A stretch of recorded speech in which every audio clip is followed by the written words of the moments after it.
넌 진짜 책을 좋아하는 애라니까? 그러니까 얘가 갑자기 뭐 이렇게 쳐다보는 거예요. 정말 그리고 나서 너는 진짜 책을 좋아해. 내가?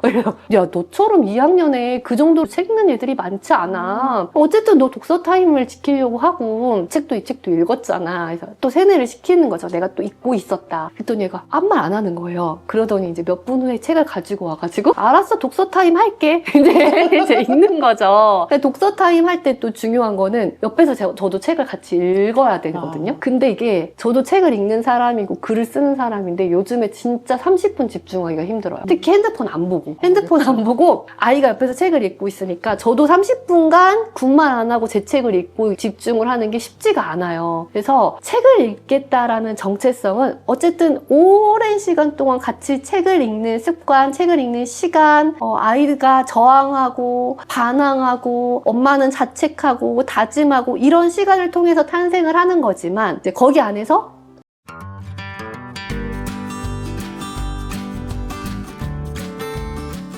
작가님께서 잠시 이야기도 하셨는데요. 학습 만화라도 읽으면 된 거 아닌가요? 라고 생각하시는 부모님들이 많으실 줄로 압니다. 근데 작가님께서는 단호하게 아니다라고 하셨어요. 학습 만화, 독해 문제집, 글밥 많은 책 이런 거 사이에서 어떤 게 독서인지 부모님들이 헷갈리실 때 최소한의 독서를 판단하는 기준은 뭐죠? 학습 만화에 대해서 요즘에는 이제 나 어렸을 때 학습 만화 많이 읽었는데 그거 읽다가 책 읽었는데 그렇게 좋은 데 갔는데 네, 이렇게 이제 경험담을 말씀을 해주시는 분도 생기고요. 도움이 된다고 생각을 해. 왜 학습 만화 못 읽게 하는 거야? 이렇게 이제 의견을 남겨주신 분들이 많이 생겼어요. 왜냐면 학습 만화는 독서가 아니에요. 이렇게 말을 하는 입장이 막 계속 떠오르니까 아닌데 나 학습 만화 읽었는데 도움 되는데 저는 학습 만화가 도움이 되는 부분도 많다고 생각을 해요. 충분히. 그래서 학습 만화 절대 읽지 마세요. 이거는 아니라는 거예요. 왜 학습 만화를 그래도 경계시해야 되냐라고 말을 하냐. 누가 도대체 이런 말을 하느냐를 한번 보시면은 좀 교육의 스펙트럼이 넓은 약간 공교육 교사인 경우가 많아요.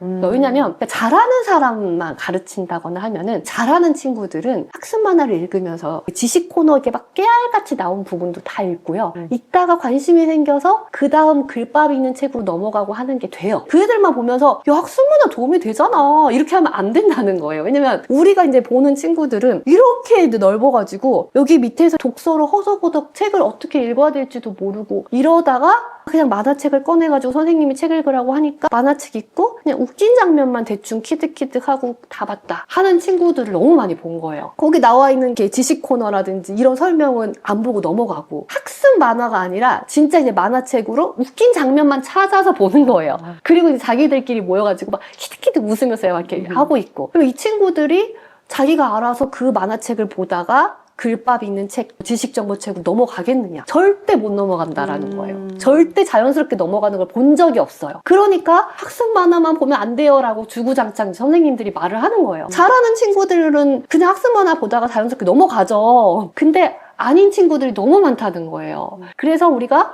학습 만화를 읽는 거는 그럴 수 있는데 글로 읽는 훈련을 하는 연습을 해줘야 넘어간다. 이게 교육이고 지도다라고 말씀을 드리는 거거든요. 글을 읽는 뇌는 전혀 다른 부분이 활성화된다라고 해요. 만화책을 읽는 뇌와 글을 읽는 뇌는.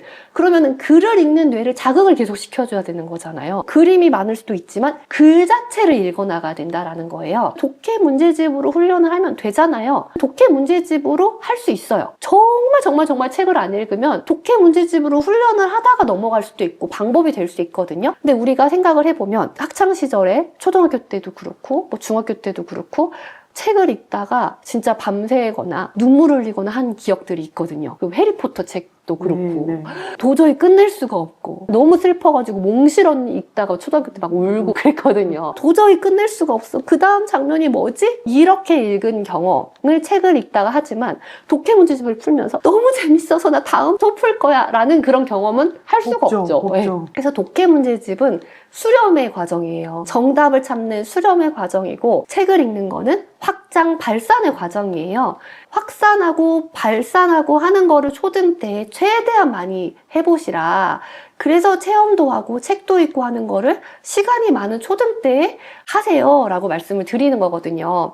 그래서 학습 만화나 독해 문제집이나 절대 풀지 마세요 이 말씀을 드리는 것이 아니라, 우리가 글을 읽고 그 다음 거기에서 눈물을 흘리고 더 읽고 싶고 그 다음 장면이 궁금하고 하는 경험 자체를 책으로 한번 해보자는 거예요. 보통 독서는 부모님들이 많이 시키시죠. 그래서 읽는데 어떤 아이는 나는 책을 읽는 아이야 라는 정체성을 갖게 되는 순간도 있잖아요. 네. 그런 순간은 언제 오는 거고, 그런 변화가 시작되는 결정적인 장면이 있다면 어떤 순간이고 부모가 어떤 태도로 있을 때일까요? 이게 이제 독서 습관을 길러주는 데 있어서 진짜 중요한 게 정체성이에요. 나는 책을 읽는 사람이다 라는 정체성을 심어주시는 거거든요. 그거를 어떻게 하면 심어줄까 생각을 할 때, 어렸을 때는 그냥 부모님께서 많이 읽어주시잖아요. 그리고 이제 저희 아이가 이제 1학년에 막 들어가가지고는 어떻게 하면 독서 습관을 길러줄 수 있을까 고민을 많이 했단 말이에요. 하루에 1시간은 꼭 독서 타임으로 만들어야지. 왜냐면 그때 저희 아이가 통틀어서 다니는 학원이 피아노 학원 하나였거든요. 그러니까 이제 학교 일찍 끝나고 할 게 없잖아요. 놀이터에서 3시간, 4시간 주구장창 놀아요. 그리고 이제 저녁에 저녁밥 먹고 딱 1시간만 독서 타임을 갔는데 1학년짜리가 독서 타임을 혼자서 책을 읽는다? 절대 아니죠. 50분은 제가 책을 읽어주는 거예요. 10분만 책을 읽는 거죠, 혼자서. 그거를 이제 반복을 계속 하다가 매일매일 독서 타임을 1시간 했다라는 거를 제가 인증을 네이버 카페에 올렸어요. 그러면은 이제 회원분들이 저희도 읽었어요. 같이 답글도 달아주시고, 중간중간에 못 읽을 때도 있었어요. 못 읽을 때도 있다 보니까 주말에도 또 안 하고 하니까 한 83일차 인증을 올리는 게 2학기 한 중반 한 10월쯤 되더라고요. 근데 저희 아이가 이렇게 말을 하는 거예요. 엄마, 이제 혼자 책이 읽혀져. 그러니까 책은 혼자서 바로 읽을 수 있는 게 아니었어요. 한글을 뗐다 하더라도 충분히 듣는 독서를 하고 책을 읽고 하는 단계가 있어야 이제 책이 충분히 혼자 읽혀져 라고 말을 하는 거였고,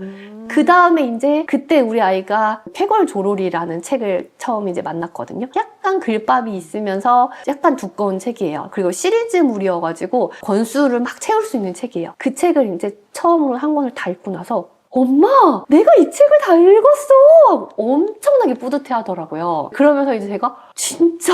엄청나게 또 오버를 하면서 너 진짜 대단하다. 막 이러면서 이제 약간 이제 내가 책을 다 읽었다라는 뿌듯함을 심어줄 만한 글은 있지만 그림도 같이 많으면서 두꺼운 책, 시리즈물 위주로 이제 약간 많이 빌려다 줬어요. 그러면서 제가 또 같이 했던 게 국어잼 북클럽이라는 거를 1학년 때 했거든요. 이거는 일주일에 한 번씩 아이랑 이제 그림책 이런 걸로 같이 대화를 나눠보는 거예요. 그러면 아까 말씀드렸듯이 모든 책을 같이 대화를 나눠보고 독후 활동을 하고 할 수가 없어요. 학년이 올라가면 올라갈수록 책은 두꺼우니까 읽은 권수는 적어지고 하는데 그걸 모든 책을 다 읽어볼 수는 없거든요. 애가 막 재미있게 읽는 책도 있고, 그냥 재미있게 읽는 책, 자유롭게 읽는 책은 놔두고 통제된 읽기를 하는 책, 그 중에서도 제가 막 읽어주고 하는 책은 읽어주면서 중간에 무슨 내용이야? 어떤 게 중요했어? 이게 무슨 뜻인 것 같다 물어보면 엄마 이야기 끊겨 그냥 읽어 이렇게 하기 때문에 질문을 던질 수가 없어요. 통제된 읽기에서도 그냥 읽어주기만 하는 책, 아이가 자유롭게 읽는 책, 서로 대화를 나눠보는 책으로 좀 나눠가지고 대화를 나눠보는 책은 저학년 때는 일주일에 한 권 정도가 되고 이제 9학년 되면 뭐 한 달에 한 권, 2달에 한 권 이렇게 될 수 있겠죠. 그래서 그런 책을 가지고 이야기를 나눠보는 거예요. 그러면 제가 이제 이야기를 나누면서 했던 것들을 카페에도 올려가지고 같이 많은 분들이 해주셨어요. 그러면은 그 회원분들이 안 읽던 책을 읽게 되고, 그럼 아이들이 안 읽던 책도 관심을 보인다. 이게 이제 교육의 효과거든요. 읽던 책만 내버려 두는 게 아니라 초체책에 나오는 다양한 연계 독서를 가지고 와서 읽어주고 관심을 갖게 해주는 게 독서 효과예요. 그리고 나서 아이한테 세뇌를 시켜야 돼요.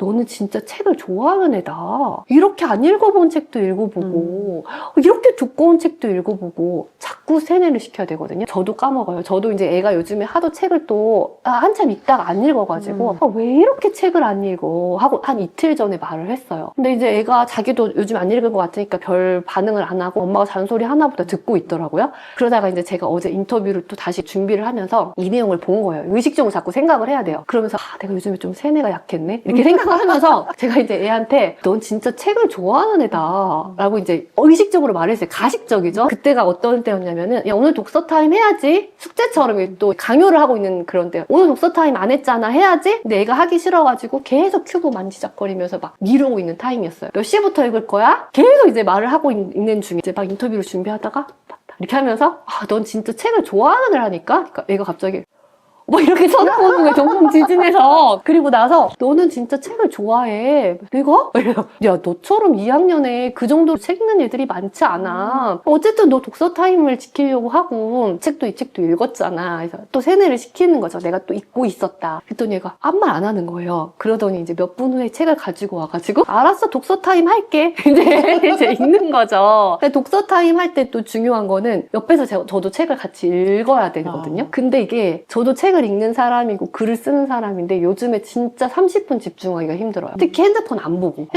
보고 아이가 옆에서 책을 읽고 있으니까 저도 30분간 굿말 안 하고 제 책을 읽고 집중을 하는 게 쉽지가 않아요. 그래서 책을 읽겠다라는 정체성은 어쨌든 오랜 시간 동안 같이 책을 읽는 습관, 책을 읽는 시간, 아이가 저항하고 반항하고 엄마는 자책하고 다짐하고 이런 시간을 통해서 탄생을 하는 거지만 이제 거기 안에서 너는 책을 읽는 사람이야 라는 가식적인 세뇌도 굉장히 큰 효과가 있어요. 그러면은 이 사람은 나는 책을 읽는 사람이야. 안 읽던 그런 시간들도 있을 거예요. 저도 이제 한참 책을 읽던 시기가 있고 또 바쁘고 힘들면 안 읽다가 근데 이제 머릿속에 그래도 나는 책을 읽는 사람이야 라는 그 정체성이 심어졌을 때 힘들 때 책을 찾아요. 그리고 필요할 때 책을 찾거든요. 제가 이제 애한테도 네가 힘든 일이 있을 때는 뭐 다른 방법들이 있고 여러 사람들하고 고민 상담도 할 수 있겠지만 책을 찾는 방법도 있다는 건 잊지 마. 어른이 돼서도 잊지 마. 이 말은 해주거든요.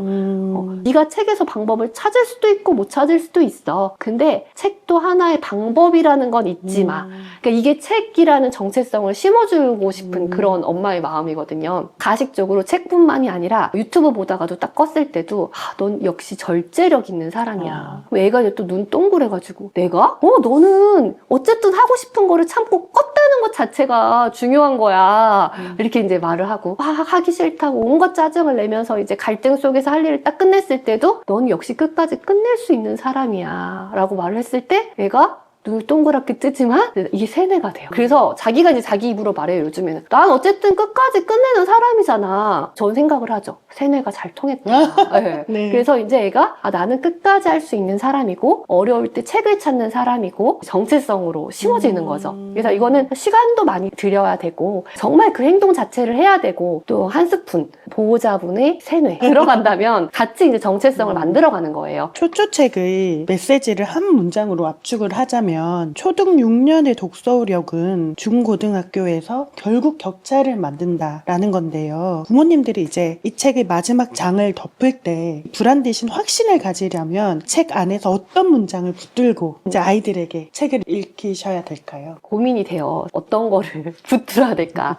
근데 이건 것 같아요. 읽기 능력은 저절로 만들어지지 않는다. 책을 잘 읽는 아이들을 보면은 쟤는 뭐 이렇게 이제 부럽기도 하고 비교가 되기도 하고 우리 애는 이렇게 되거든요. 그런데 절대 저절로 된 건 없다. 그 안에 엄청난 노력이 피땀 눈물이 숨겨져 있는 것이다.